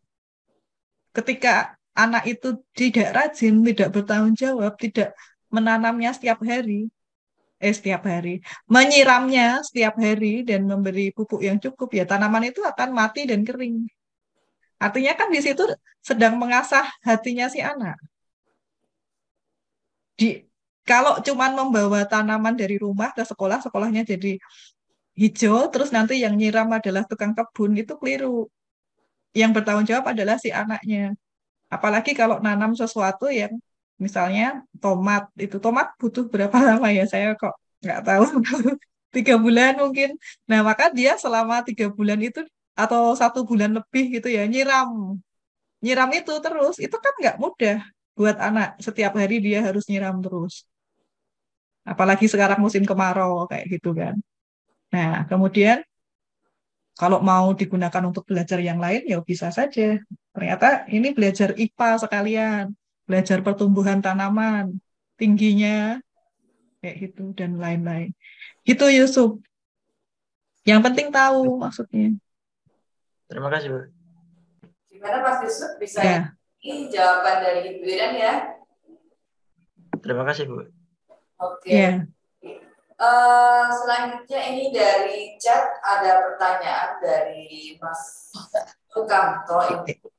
Yang ada di chat ya, Bu ya? Iya, betul.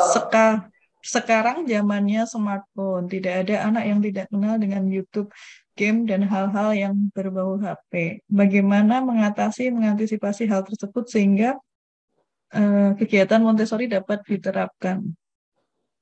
Ya, baik, ini juga pertanyaan yang menarik. Kalau menurut saya juga tidak yang anti gadget sama sekali gitu ya. Maksudnya kita tetap boleh menggunakan gadget itu. Misalnya nih, untuk anak yang lagi usia emasnya ya, misalnya ini 0 sampai 6 tahun tentang bahasa. Saya tidak akan mengajari anak saya bahasa Inggris itu karena saya itu Jawanya medok, Inggrisnya juga medok. Jadi kalau saya ngajarin itu dia pasti akan ikut saya medoknya gitu. Maka saya juga akan menggunakan, lebih baik dia mendengarkan native langsung. Jadi musik ataupun film yang native yang nyanyi atau yang ngomong langsung. Itu oke. batas tertentu. Tidak selalu demikian. Maksudnya tidak sepanjang hari menggunakannya. Anak tetap perlu diajarkan tadi yang usia, sebentar, tunjukin yang 0 sampai 6 tahun tadi itu loh. Ini kan ada independen. Loh, mana tadi? Tiba-tiba ke bawah.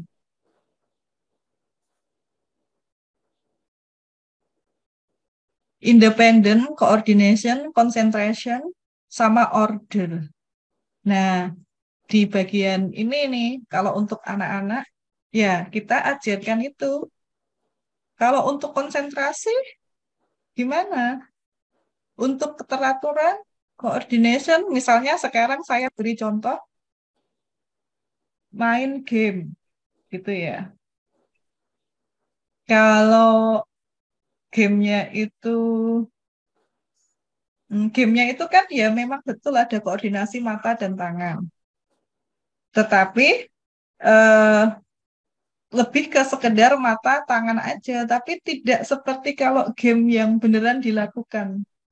Kalau misalnya teman-teman engklek, misalnya ya engklek atau apa kayak gitu yang ada kegiatan, ya kegiatan-kegiatan yang memang membutuhkan koordinasi ya mata tangan atau mungkin sepedaan gitu aja lah, sepedaan atau basket ya, jadi tidak hanya sekedar kan ada game yang lempar bolanya masuk apa enggak, tapi kalau kita basket beneran atau naik sepeda kayak gitu itu kan juga melatih eh, organ-organ kita untuk semuanya terintegrasi. Jadi ada sensori integrasi itu sangat penting gitu. Dan itu tidak bisa digantikan dengan hanya lihat handphone saja atau iPad atau tablet atau apa yang lain kayak gitu. Kalau saya ditanya olahraga apa yang disarankan untuk anak-anak, saya akan jawab sepedaan, berenang, kayak gitu. Yang menggunakan banyak koordinasi. Seperti orang naik sepeda itu kan kaki, tangan, mata, semuanya ya, telinga, semuanya kena kan. Kalau ada yang klakson-klakson gitu, terus dia harus ngerem kapan. Kalau kiri kanan kan butuh keseimbangan baginya. Gitu saya kira, apakah menjawab? Gimana Mas Sukamto? Masih ada bisa sudah memahami apa yang disampaikan oleh Ibu Ren dari pertanyaannya, Mas? Ya, intinya kita sebagai orang dewasa ya perlu ini apa ya? Membantu mereka untuk apa ya? Bisa mengendalikan diri karena kalau tidak bisa seharian akan ya main handphone terus tidak berhenti. Screen time itu harus dibatasi. Ya, artinya ada proporsional waktu gitu ya Bu ya. Jadi bagaimana Ya. sebagai orang tua, sebagai guru, sebagai kakak, sebagai orang dewasa yang ada di sekitar anak-anak itu bisa memberikan batasan kapan anak itu boleh pegang HP, main game, kapan dia harus jauh dari itu. Dan juga kita harus menyeimbangkan antara kegiatan yang memang akan mendorong motorik mereka. Tadi seperti Ibu menyampaikan ada tadi ya kita belajar bagaimana semua organ kita itu bagaimana antara mata kita, telinga kita, kemudian indera penggerak kita itu bagaimana semuanya itu bisa bersatu ketika kita melakukan sebuah aktivitas. Seperti itu ya Bu ya? Betul Bu. Iya betul Bu. Baik, itu yang saya tangkap. Gimana Mas Sukamto sudah bisa menerima jawaban dari Ibu Iren ya Mas ya? Selanjutnya saya persilakan present yang oke ada Mbak siapa ya? Alam. Mas atau Mbak ya? Oh. Silakan. Alam sang juara. Ya, Alam sang juara. Silakan Mas. Mas atau Mbak ini bisa. Oke, baik. Terima kasih Bu. Iya. Terima kasih waktunya Bu, sudah diberikan Iya. kesempatan. Ini menarik sekali Bu, kalau saya lihat dari segi pemaparan juga pengalaman yang menarik untuk kita sharing.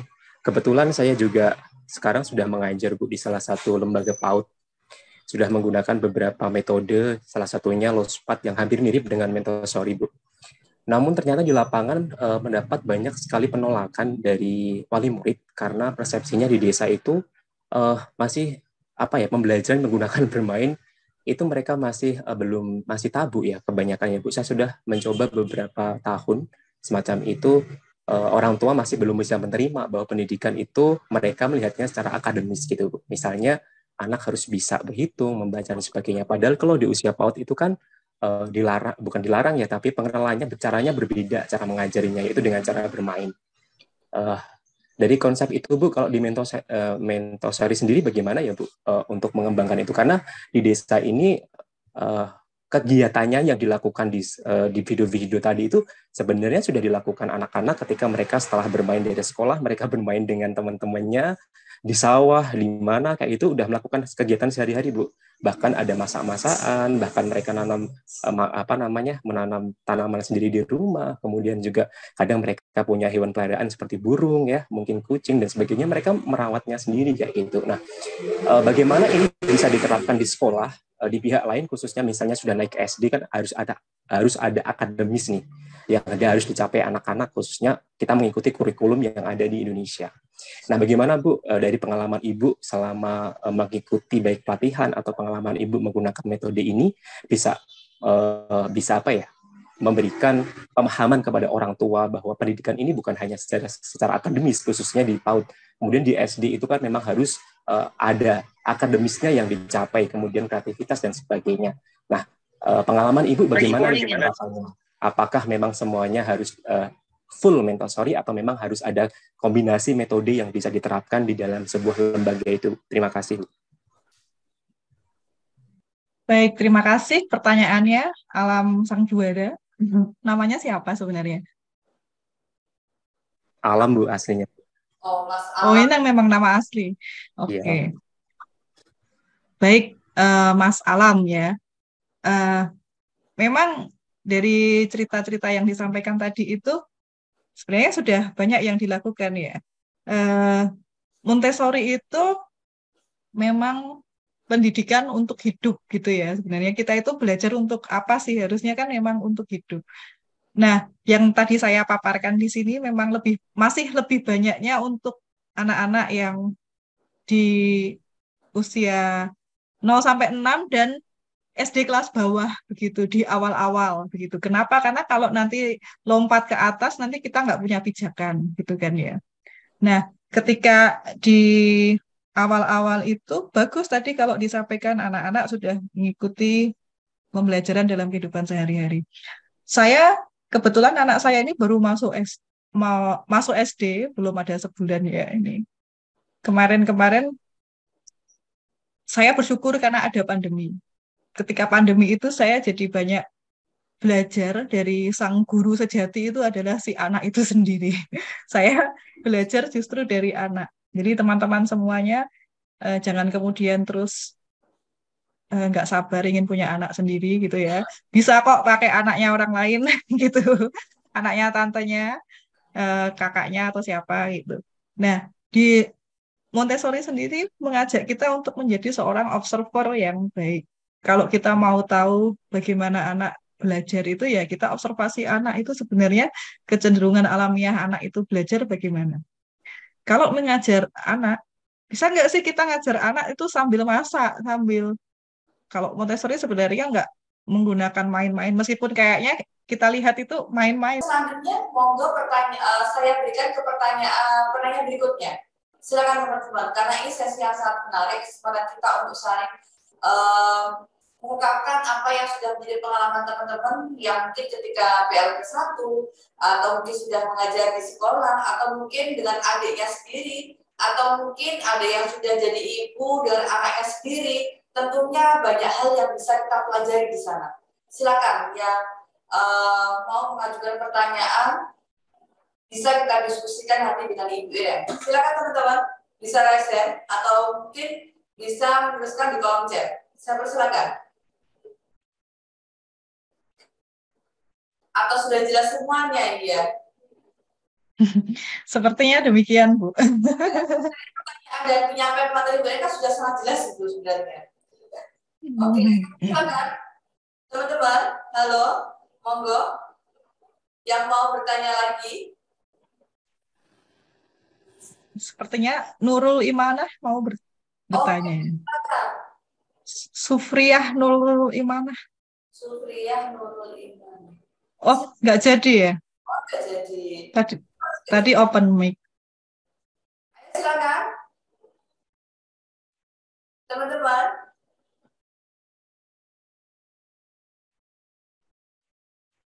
Sepertinya ini persiapan malam minggu. Oh iya, mau ngedit ini ya, sama mau minta kesempatannya sepertinya begitu ya. Iya mungkin. Halo teman-teman, adakah yang mau bertanya lagi atau sudah cukup dan sudah jelas? Ada ini Bu yang di chat. Oke, yang di kolom chat. Dari izin bertanya, cara mengatasi anak yang nakal agar mau diajak belajar dengan baik.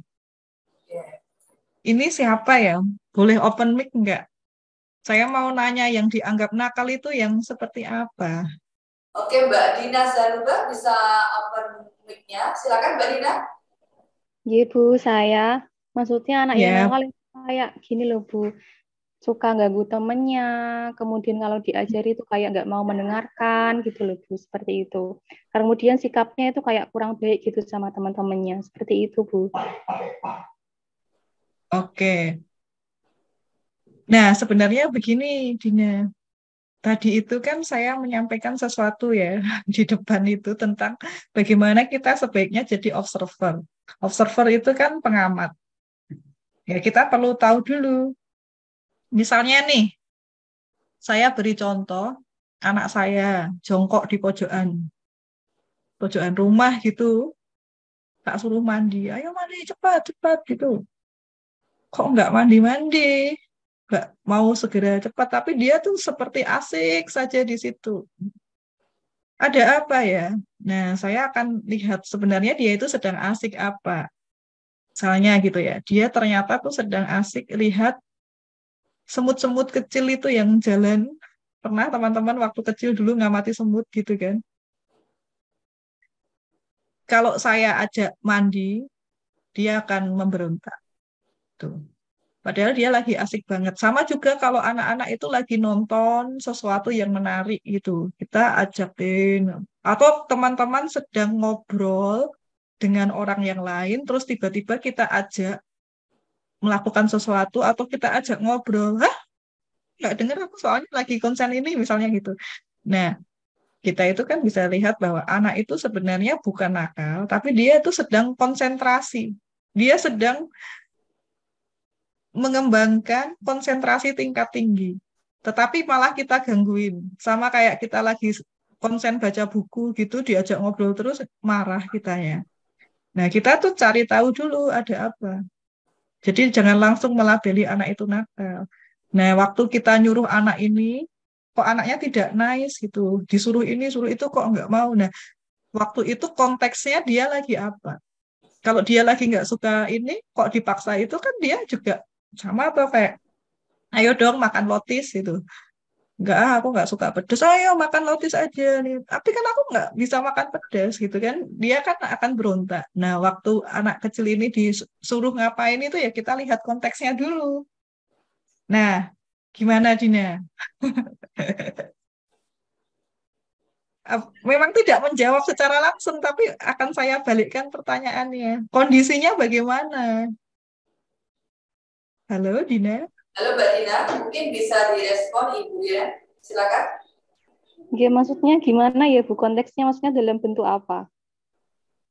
Ya itu tadi, anaknya itu kan dikatakan membangkang itu kita suruh begini, diajarin ini nggak mau, atau disuruh apa nggak mau. Nakalnya itu loh. Kan tidak tiba-tiba dia itu membangkang, tidak Oh, tiba-tiba dia itu nakal menurut kita gitu loh. kalau menurut saya itu mungkin maksudnya nakal itu kayak nggak mau menerima pelajaran gitu loh, Bu, merasa malas gitu. Ya, betul. Kenapa kita kan harus cari dulu toh. Kenapa yang membuat dia itu tidak mau? Iya, Bu, Apa nggih. konteksnya? Maksudnya dia lagi, aku tuh lagi ingin lari-lari dulu, misalnya. Atau lagi ingin apa yang lain, tapi tiba-tiba dipaksa untuk yang lain, gitu kan? Oh iya, Bu, ya. Sama kan, anak kecil itu juga sama kayak kita. Kalau kita, ayo dong, ngajak apa masak misalnya, enggak aku kan mau nyelesain novelku dulu misalnya kayak gitu kan, dia lagi asik yang lainnya atau lagi apa gitu loh. Gitu, Dina. Jadi ya, Oh, gitu. ya kita lihat konteksnya dulu. Tapi kalau kalau enggak ya kita introspeksi pada diri kita. Apa mungkin yang kita berikan itu tidak cukup menarik untuk si anak, misalnya kayak gitu kan. Tidak sesuai dengan keinginannya dia. Atau sekarang yang lagi sering dibahas itu gaya belajarnya berbeda. Misalnya dia lebih suka dengerin, nonton kok diajak baca buku, misalnya kayak gitu. Nggih, Seperti Bu. itu. Jadi Terima kasih Bu atas jawaban yang telah diberikan. Saya sudah cukup paham. iya, mohon maaf karena ya itu tadi. Kita perlu konteks yang gitu. Dan hati-hati juga kalau kita melabeli anak itu jangan serta-merta. Saya pernah menjadi anak. Ya semuanya pernah ya. Dulu-dulu itu waktu yang paling saya ingat itu SMP. Saya tuh merasa nggak nakal. Saya merasanya gitu. Tapi tuh saya sering dibilangin kok nakal-nakal, terus dalam hati itu kok nggak nakal, dibilangin nakal, apa aku tak nakal sekalian ya kayak gitu loh. Kayak jadi kayak pernah ngerasa, yang saya ingat waktu saya jadi anak kecil dulu gitu. Itu saya ingat-ingat terus ketika saya sekarang jadi orang tua. Baik, semoga membantu untuk direfleksikan lagi gitu ya. Untuk saya juga sebenarnya. Terima kasih. Baik, terima kasih Bu atas penjelasan yang telah diberikan. Ya, sama-sama.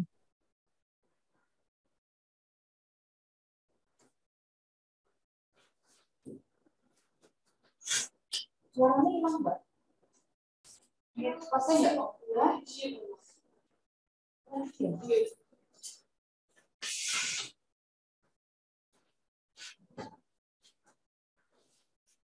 Halo, Mbak Dina Sanuba sudah bisa menerima jawaban dari Bu Iren ya? Halo Mbak Dina. Nggih, Bu, sudah. Terima kasih, Bu. Oke, artinya bahwa kita tidak boleh memberikan label kepada anak karena dia kurang A atau B gitu. Tapi di sini sebagai pendidik, sebagai orang tua, sebagai guru gitu ya, kita harus melihat dulu, mengidentifikasi dulu, kita observasi dulu, kenapa sih anak ini nggak mau belajar, kenapa anak ini kok suka berlari, kenapa anak ini diam saja, atau mungkin anak ini suka A, tapi kita melakukan yang B, mungkin seperti itu. Jadi kita harus melihat dulu, kita observasi lebih lanjut dulu, baru kita bisa melakukan sebuah tindakan apa yang kiranya bisa kita lakukan agar anak ini bisa sesuai dengan apa yang kita harapkan. Mungkin seperti itu ya, Bu Iren ya. Oke. Ya, Bu. Selanjutnya masih ada pertanyaan dari teman-teman semuanya. Ini mic-nya di tempat saya kok tidak, Bu Iren bisa mendengar suara saya, Bu? Bisa, Bu, meskipun kadang-kadang hilang suaranya. Oh, gitu ya.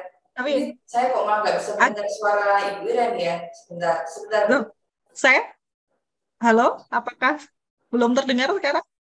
Suara di tempat saya tidak terdengar. Halo. Saya bisa mendengar suaranya Bu Yuni. Apakah teman-teman yang lainnya bisa mendengar suara saya? Baik, sudah terdengar lagi, Bu. Ternyata tadi ada gangguan sedikit. Baik, Silakan yang mau bertanya lagi. Ini sebenarnya kalau saya bisa bertanya banyak, wah saya mau tanya banyak ini sambilan gitu ya. Karena sangat menarik sekali buat saya. Teman-teman silakan yang mau bertanya lagi. Yang mungkin pernah praktek di sekolah, melihat anak kenapa begini dan begitu, mungkin akan muncul lah banyak pertanyaan di sini. Silakan teman-teman. Atau sudah tidak ada? Sudah cukup jelas dengan apa yang Bu Ira sampaikan pada pagi hari ini? Ya, sepertinya sudah sangat jelas. Ya, sangat sekali ya Bu ya. Justru saya yang penasaran itu sebenarnya ya. Tadi ketika menyampaikan bahwa Ibu ketika menyuruh anak Ibu untuk mandi tapi nggak mau, ternyata dia masih mengamati ada semut-semut yang berjalan gitu ya Bu ya. Atau mungkin dia sedang asik bermain sendiri gitu kan. Bagaimana Bu yang Ibu lakukan? Apakah kita menunggu sampai dia asik di situ atau seperti apa Bu yang Ibu lakukan saat itu? Bu Yuni, mohon maaf. Sebenarnya tuh saya bisa mendengarkan suara Ibu, tapi tidak jelas sampai ke saya. Apa bisa ditulis di chat aja? Diketik di chat? Oke, coba. Jadi kedengaran, tapi tidak jelas dengan, maksudnya ada. Gimana ya? Terdengar memang, tapi tidak jelas. Apa bisa ditulis di chat? Lagi di sini. Sebentar ya Bu ya, saya coba cek di bagian ini dulu sebentar Bu. Mohon maaf. Ya, mohon maaf. Suaranya tidak jelas. Iki matiin aja. Oh gitu.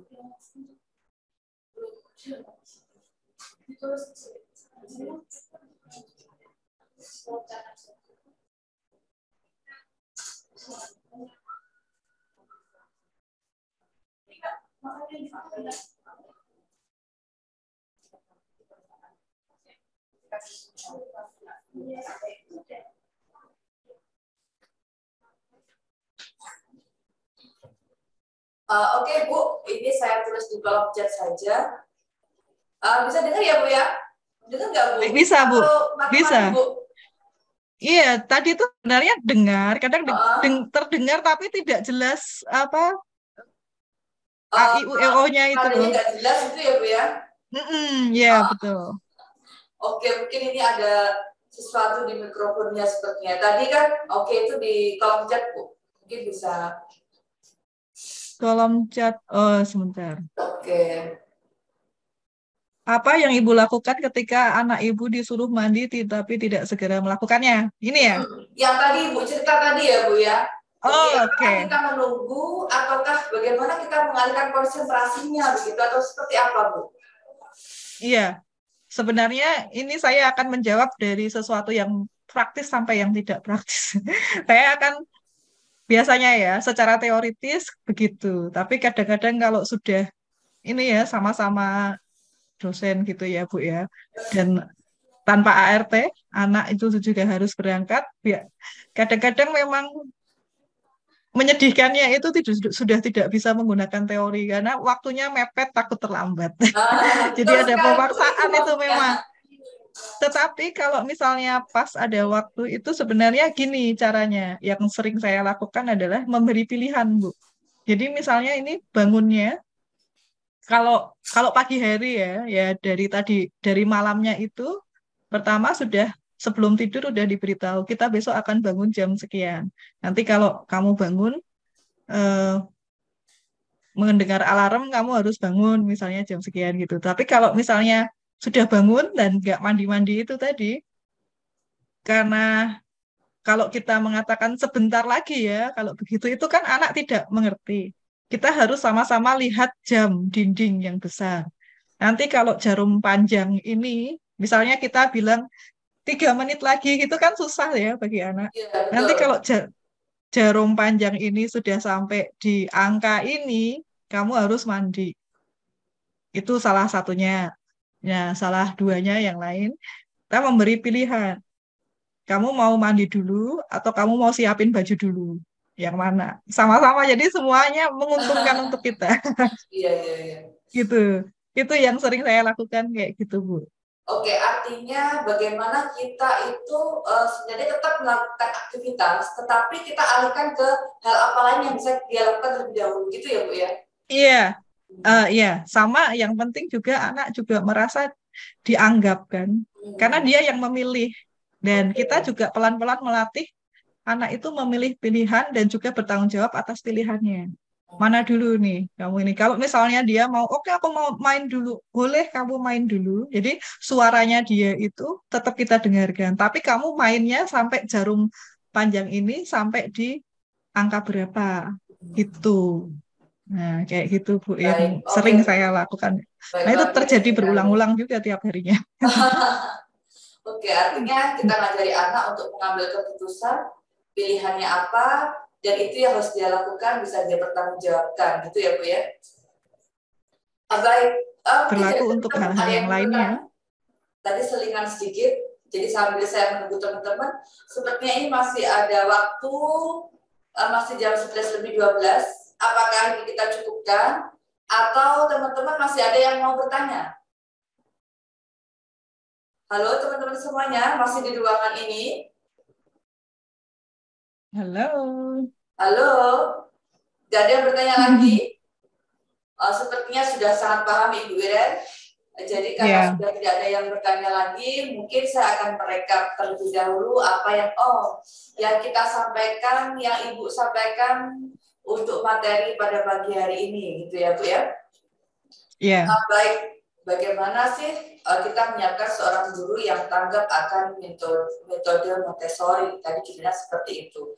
Kalau yang saya tangkap, apa yang Ibu Ira sampaikan pada pagi hari ini, bahwa sebenarnya kita tuh bisa belajar dari mana saja, dari apa saja, apa yang kita lakukan di setiap hari, di setiap aktivitas kita.